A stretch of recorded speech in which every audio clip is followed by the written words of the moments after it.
guys. You see how his form was when he shot that basketball? That has nothing to do with what we're going to talk about today. Today we're going to talk about the three major systems that the body uses for energy. The first one is creatine phosphate, second one is anaerobic, and the third one is aerobic.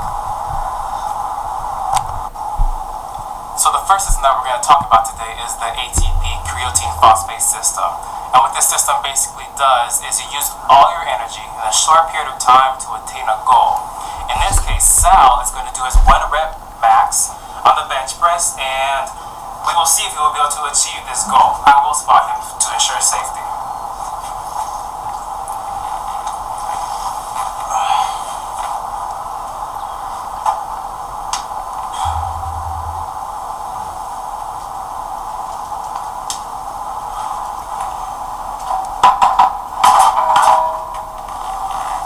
So he wasn't able to achieve his goal. He used all of his energy in a short period of time to lift this heavy weight.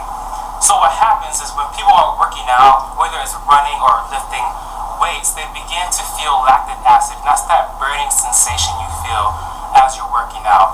And how the main cause of that is a depletion of creatine, which is exactly the type of energy source that we were talking about. The second system that we'll be talking about tonight is the anaerobic system. An example of the anaerobic system is when somebody runs 800 meters as quickly as they can, such as how Sal is doing it now. Now, as Sal is running, he will begin to feel some burn, like the lactic acid we previously talked about, but it won't be as quick or as painful as when he used it in the creatine phosphate system. So we had paused so you guys didn't have to see Sal run the whole 800 meters, and he is coming to an end actually very quickly, more than I actually thought he'd be able to run that fast towards the end. Now Sal, tell me, compared to the very first test that we did on the bench press, how did this one compare? Well, to be honest with you, this one was personally a lot more difficult. You know, felt like lactic acid was building up a lot longer for a longer period of time.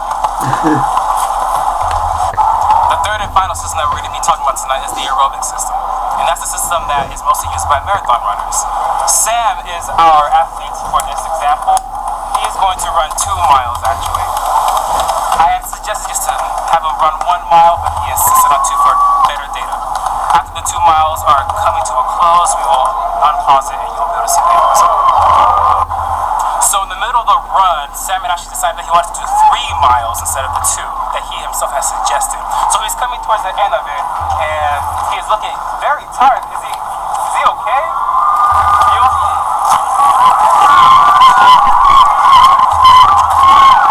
He's really tired, guys. Really tired. All right, Sam, can you talk to us for a second?